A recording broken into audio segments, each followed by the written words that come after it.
ప్రియ దేవుని బిడ్డలారా, బైబిల్ చదవటం వినటం వల్ల మనలో విశ్వాసం పెరుగుతుంది. మన మార్గానికి త్రోవ చూపుతుంది. సమస్త జనులను శిష్యులనుగా చేయుడి మత్తయి 28:19 వచనంలో దేవుని వాక్యం తెలియచేస్తోంది. తెలుగు బైబిల్స్ను ఆర్ఆర్కే మూర్తి గారు రీసెర్చ్ చేసి విశ్లేషణ చేసిన బైబిల్లోని ప్రతి అధ్యాయాలను వచనాలను వరుస క్రమంలో అనగా ఆదికాండం నుండి ప్రకటనా గ్రంథం వరకు ఇవ్వబడుతుంది. ప్రతి ఒక్కరూ ఆధ్యాత్మికంగా విశ్వాసంలో బలపడి మీ జీవితంలో ఎదుర్కొంటున్న సమస్యల నుండి విడుదల పొందండి. ప్రతి ఒక్కరూ మీ దీవెన టీవీని సబ్స్క్రైబ్ చేసి ఈ వాక్యాన్ని లైక్ చేసి మీ మిత్రులకు బంధువులకు షేర్ చేయండి. దేవుని సువార్తను ప్రకటింపబడుటలో మీరు పాలిభాగస్తులు కండి. ప్రియ దేవుని బిడ్డలారా, మన వాక్య భాగం యోహాను సువార్త 8వ అధ్యాయం 1 నుండి 30వ వచనం వరకు వినండి. మొదటి 11 వచనాలు వ్యభిచారమందు పట్టబడిన స్త్రీ వృత్తాంతం. యేసు ఆలివ్ కొండకు వెళ్ళాడు.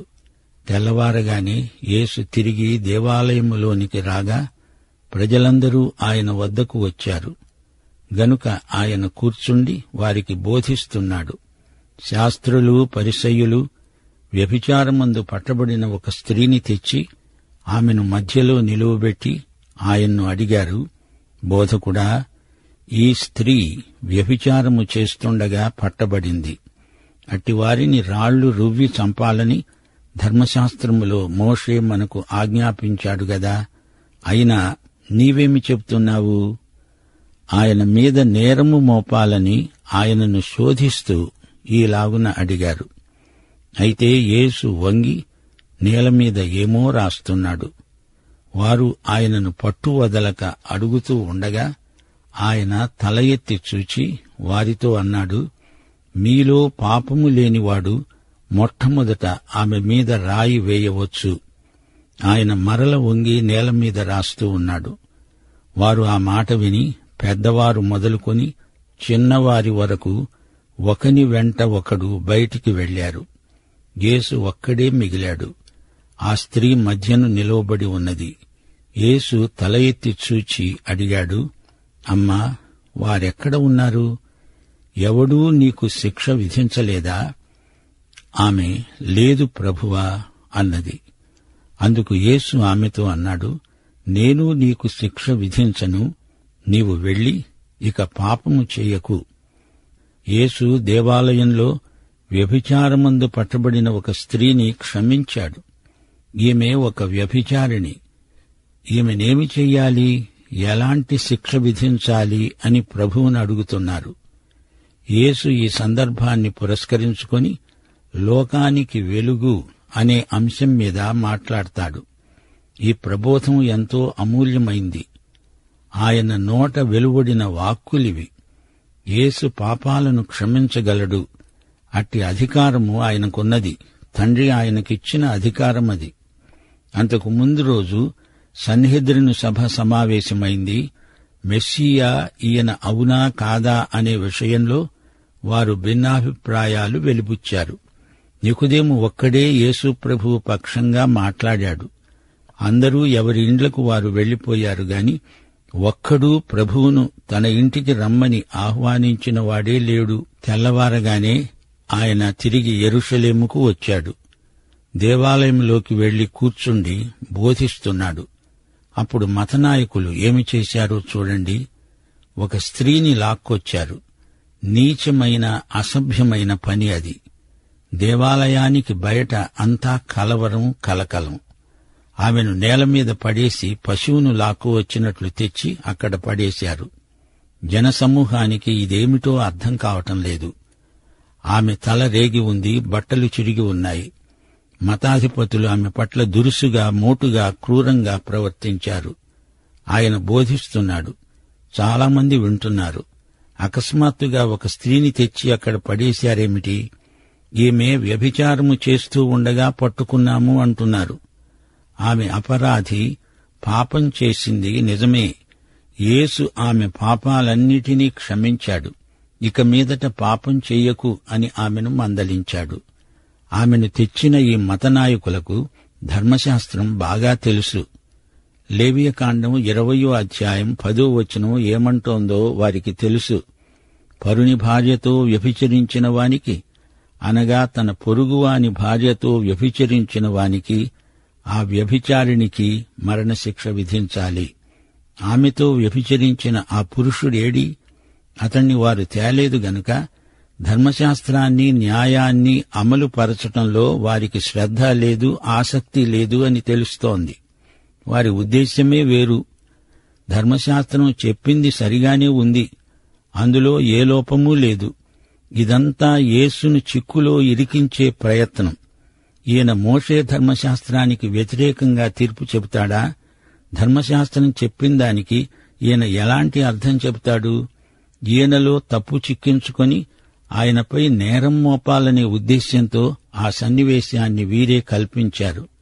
ఆ స్త్రీని రాళ్లు రువ్వి కొట్టి చంపాలని వారు రాలేదు. యేసును రాళ్లతో కొట్టి చంపడానికి వారంతా సిద్ధపడి వచ్చారు. మనిషిలో ఏముందో ఎవరూ ఆయనకు చెప్పనక్కర్లేదు, ఆయనకంతా తెలుసు. యోహాను సువార్త 2వ అధ్యాయం 25వ వచనం ఇదే మాట అంటున్నది. ఇదంతా చూస్తున్న వారికి ఆమె మీద జాలి లేదు, సానుభూతి లేదు. ఆమెను చెడిపోయిన ఒక వస్తువులాగా చూస్తున్నారే గాని ఒక మనిషిగా, వ్యక్తిగా వారు చూడడం లేదు. అప్పుడు యేసు వంగి నేలపై ఏమో రాస్తున్నాడు. ఆమె వైపు చూడలేదు. ఆమెను తెచ్చిన ఫిర్యాదుదారుల వైపు ఆయన చూడలేదు. నేల మీద ఏమో రాస్తున్నాడు. యేసు రాస్తున్నది ఇక్కడే చెప్పబడింది. ఆయన ఎక్కడా ఏదీ రాసినట్లు చెప్పబడలేదు. గాని ఈయనను గురించి ఎన్నెన్నో గ్రంథములు రాయబడ్డాయి. దేవాలయ ప్రాంగణంలో నేలమీది ఇసుకలో యేసు ఏమో రాస్తున్నాడు. ఇసుక మీది రాత గాలికి చెదిరిపోవచ్చు, జనం తొక్కితే చెరిగిపోవచ్చు. ఇంతకు యేసు రాస్తున్నాడు. మనకు తెలియదు ఏమి రాస్తున్నాడో. కాని ఇర్మియా గ్రంథం 17వ అధ్యాయం 19వ వచనం అంటోంది, ఇశ్రాయేలునకు ఆశ్రయమా యెహోవా, నిన్ను విసర్జించిన వారందరూ సిగ్గునొందుతారు. నా ఎడల ద్రోహము చేసేవారు యెహోవా అనే జీవజలముల ఊటను విసర్జించి ఉన్నారు గనుక వారు ఇసుక మీద పేరు రాయబడిన వారుగా ఉంటారు. అక్కడ నిలిచి ఉన్న వాది, ప్రతివాదులు అందరి పేర్లు ఆయన రాస్తున్నాడు. మనిషి అసలు పేరు పాపి. కీర్తన 90 వచనం 8, మా దోషములు నీవు నీ ఎదట ఉంచుకొని ఉన్నావు. నీ ముఖకాంతిలో మా రహస్య పాపములు కనపడుతున్నాయి. యేసుక్రీస్తు పాపరహితుడు. ఆయన దేవుని కుమారుడు. ఆయన తీర్పరి. ఆయన రక్షకుడు, ప్రభువు. శిక్ష విధించడానికి, క్షమించడానికి ఆయనకు అధికారమున్నది. ఆయన నీకు రావలసిన శిక్ష తానే భరించి నీకు విడుదల ప్రసాదించాడు. పాపము లేనివాడు ఆమె మీద మొదట రాయి వేయవచ్చు అన్నప్పుడు అందరి మనస్సాక్షి నేను పాపిని అని ఒప్పించింది. పాపము లేనివాడు యేసు ఒక్కడే. వెయ్యాలంటే ఆయన మాత్రమే రాయి వేయగలడు గాని ఆయన ఆమె పాపాలను క్షమించాడు. ప్రతి ఒక్కడూ తాను పాపి అయినా ఇతరులకు తీర్పు తీర్చడానికి సిద్ధంగా ఉన్నాడు. అది వేషధారి లక్షణం. ఆ స్త్రీ పాపం చేసింది. యేసు ఆమెకు, ఆమె పాపానికి మధ్య తన శిలువను తెచ్చిపెడుతున్నాడు. కన్యకుమారుడైన యేసు శిలువ మీదికి వెళ్లి అందరి కోసం, ఈ స్త్రీ కోసం కూడా బలియాగం కాబోతున్నాడు. యేసు వ్రేలి రాత ప్రతి ఒక్కడూ చదివాడు. అందరి పేర్లు ఆయన రాశాడు. ఆ గుంపులో వయోవృద్ధుడు మొదలుకొని చిన్నవాని వరకు పాపుల జాబితాలో అందరి పేర్లు ఉన్నాయి. నేను నీకు శిక్ష విధించను, నేను నీ రక్షకుణ్ణి అన్నాడు యేసు ప్రభువు. యేసుక్రీస్తు దగ్గరికి వచ్చిన ప్రతి పాపికి క్షమాపణ లభిస్తుంది. మనిషి పాపక్రియలు చేయబట్టి పాపి కాడుగాని తాను పాపి కాబట్టే పాపాలు చేస్తున్నాడు. గనుక పాపి యేసును నమ్మితే, ఆయన దగ్గరికి వస్తే పాపాలు క్షమించి యేసు అతణ్ణి రక్షించి అతని జీవితానికి తానే ప్రభువై పరిపాలిస్తాడు. రక్షించబడిన ఆ స్త్రీ మరల పాపం చెయ్యదు. ఆమె పరిశుద్ధురాలైంది. 12వ వచనం నుండి 20వ వచనం వరకు యేసు తానే లోకానికి వెలుగును అని స్పష్టంగా చెబుతున్నాడు. యేసు మానవుణ్ణి పాపము నుండి విమోచించడానికి వచ్చాడు. అంతేకాదు, దేవుణ్ణి లోకానికి ప్రత్యక్షపరచడానికి వచ్చాడు. యేసే జీవాహారం, వెలుగు, జీవజలం. యేసే దేవుడు, దేవుని కుమారుడు. భౌతిక సంకేతాల ద్వారా ఆధ్యాత్మిక సత్యాలను మనకు నేర్పిన పరమ బోధకుడు యేసు. పరమ రక్షకుడు, పరమ వైద్యుడు యేసే. ఆయన స్వయంభవుడు, మన ప్రతి అక్కరా తీర్చగలవాడు, సృష్టికర్త. యేసు అన్నాడు, నేను లోకానికి వెలుగును. నన్ను వెంబడించేవాడు చీకటిలో నడువక జీవపు వెలుగు కలిగి ఉంటాడు. పరిసయ్యులన్నారు, నిన్ను గూర్చి నీవే సాక్ష్యము చెప్పుకుంటున్నావు, నీ సాక్ష్యము సత్యము కాదు. యేసు అన్నాడు, నేను ఎక్కడ్నించి వచ్చానో, ఎక్కడికి వెడతానో నేనెరుగుదును. గనుక నన్ను గూర్చి నేను సాక్ష్యము చెప్పుకున్నా నా సాక్ష్యము సత్యమే. నేను ఎక్కడి నుండి వస్తున్నానో, ఎక్కడికి వెడుతున్నానో మీరెరుగరు. మీరు శరీరమును బట్టి తీర్పు తీరుస్తున్నారు. నేనెవరికీ తీర్పు తీర్చను. నేను ఒక్కణ్ణై ఉండగా నేను, నన్ను పంపిన తండ్రి కూడా ఉన్నాము. గనుక నేను తీర్పు తీర్చినా నా తీర్పు సత్యమే. ఇద్దరు మనుష్యుల సాక్ష్యము సత్యమని మీ ధర్మశాస్త్రములో రాయబడి ఉన్నది గదా. నన్ను గూర్చి నేనే సాక్ష్యము చెప్పుకునేవాణ్ణి. నన్ను పంపిన తండ్రి నన్ను గూర్చి సాక్ష్యమిస్తున్నాడు. వారడిగారు, నీ తండ్రి ఎక్కడున్నాడు? యేసు అన్నాడు, మీరు నన్నైనా నా తండ్రినైనా ఎరుగరు. నన్నెరిగి ఉంటే నా తండ్రిని ఎరిగి ఉంటారు. ఆయన దేవాలయంలో బోధిస్తూ కానుక పెట్టి ఉన్న చోట ఈ మాటలు చెప్పాడు. ఆయన ఘడియ ఇంకా రాలేదు గనుక ఎవ్వరూ ఆయనను పట్టుకోలేదు. యేసు అన్నాడు, నేను లోకానికి వెలుగును. వ్యభిచారిణిని తీర్పు కోసం తెచ్చి అక్కడ ఉంచినప్పుడు యేసు వారందరి పాపస్వభావాన్ని బయటపెట్టాడు.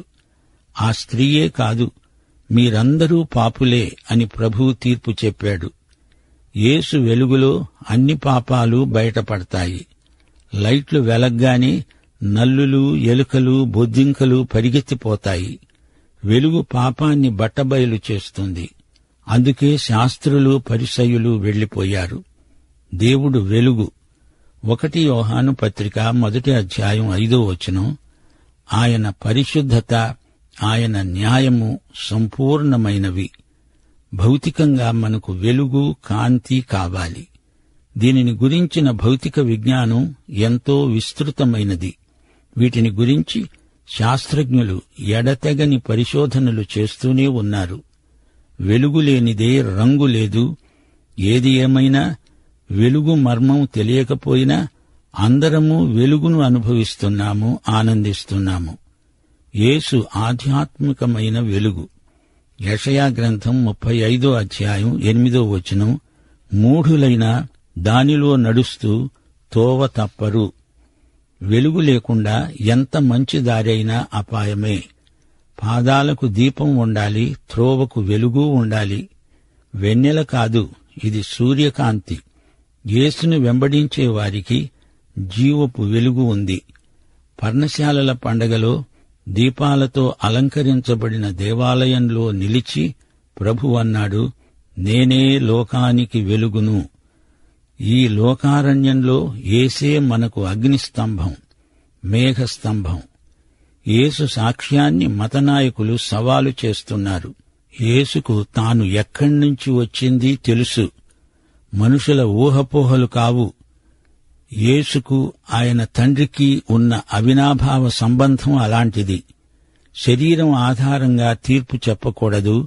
పరలోకమంతా యేసుతో ఉంది. యేసు సాక్ష్యం దేవుని ప్రత్యక్షం.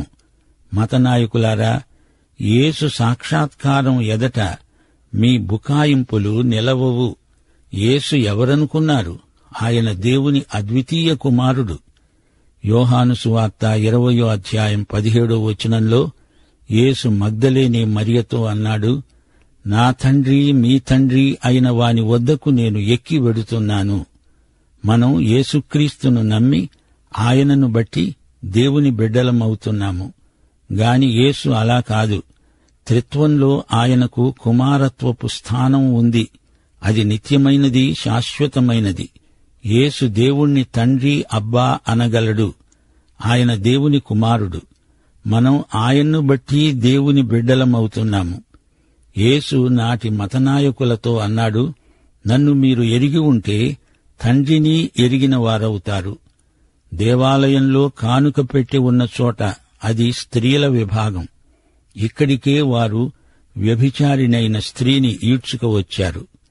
21వ వచనం నుండి 30వ వచనం వరకు యేసు రానున్న నాశనాన్ని గురించి హెచ్చరిస్తున్నాడు. వారిని మేల్కొల్పుతున్నాడు. మరి ఒకప్పుడు ఆయన వారితో అన్నాడు, నేను వెళ్ళిపోతున్నాను, మీరు నన్ను వెతుకుతారు, గాని మీ పాపములోనే ఉండి చనిపోతారు. నేను వెళ్లే చోటికి మీరు రాలేరు. అందుకు యూదులు చెప్పుకోసాగారు, నేను వెళ్లే చోటికి మీరు రాలేరని ఈయన చెప్తున్నాడే, తనను తానే చంపుకుంటాడా? అప్పుడాయన వారితో అన్నాడు, మీరు కిందివారు, నేను పైన ఉండేవాణ్ణి. మీరు ఈ లోక సంబంధులు, నేను ఈ లోక సంబంధిని కాను. మీ పాపములోనే ఉండి మీరు చనిపోతారని మీతో చెప్పాను. నేనే ఆయనను అని మీరు విశ్వసించని ఎడల మీరు మీ పాపములోనే ఉండి చనిపోతారు. కాబట్టి వారడిగారు, నీవు ఎవరివి? యేసు వారితో అన్నాడు, మొదటి నుండి నేను మీతో ఎవడనని చెబుతున్నానో వాడినే. మిమ్మును గూర్చి చెప్పడానికి, తీర్పు తీర్చడానికి చాలా సంగతులు నాకున్నాయి. గాని నన్ను పంపినవాడు సత్యవంతుడు. నేను ఆయన వద్ద విన్న సంగతులే లోకానికి బోధిస్తున్నాను. తండ్రిని గూర్చి ఆయన తమతో చెప్పాడని వారు గ్రహించలేదు. యేసు అన్నాడు, మీరు మనుష్య కుమారుణ్ణి పైకెత్తినప్పుడు నేనే ఆయనను అని నా అంతట నేనే ఏమీ చెయ్యక తండ్రి నాకు నేర్పినట్లు ఈ సంగతులు మాట్లాడుతున్నానని మీరు గ్రహిస్తారు. నన్ను పంపినవాడు నాకు తోడై ఉన్నాడు. ఆయనకు ఇష్టమైన కార్యమునే నేను ఎల్లప్పుడూ చేస్తాను. గనుక ఆయన నన్ను ఒంటరిగా విడిచిపెట్టలేదు. ఆయన ఈ సంగతులు మాట్లాడుతూ ఉండగా అనేకులు ఆయన యందు విశ్వాసముంచారు. ఆయన తనను తాను చంపుకునే అవసరమేమొచ్చింది? ఆయన అనేకులకు ప్రతిగా విమోచన క్రయంగా తనను తాను ఆహుతి చేసుకున్నాడు. ఆయనను చంపిన వారి కొరకే ఆయన చనిపోయాడనేది వాక్యాక్షర సత్యం. 1 కొరింథీ 2:14 ఆత్మ విషయాలు ఆత్మానుభవము చేతనే వివేచించదగినవి. యేసు పైనుండి వచ్చినవాడు, మిగతా మనుష్యులందరూ కిందివారు. అది తేడా. యేసును నమ్మని వారంతా తమ పాపములలోనే నశిస్తారు. నీ తండ్రి ఎవరు? నిన్ను నీవు చంపుకుంటావా? నువ్వెవరు అని ప్రశ్నిస్తున్నారంటే వారు యేసును నమ్మరు, నశిస్తారు. అది దానికి అర్థం. తండ్రి మాటలే యేసు మాటలు, తండ్రి మనస్సే యేసు మనస్సు. మరి మన సంగతేమిటి? యేసు మనస్సే మన మనస్సు, యేసు మాటలే మన మాటలు. మీరు మనుష్య కుమారుణ్ణి పైకెత్తుతారు అంటే శిలువ వేస్తారు. యేసు మరణం మనకు విమోచనాత్మకమైనది. యేసు తన తండ్రి చిత్తం నెరవేర్చాడు. దైవాశీస్సులు. ఆమేన్.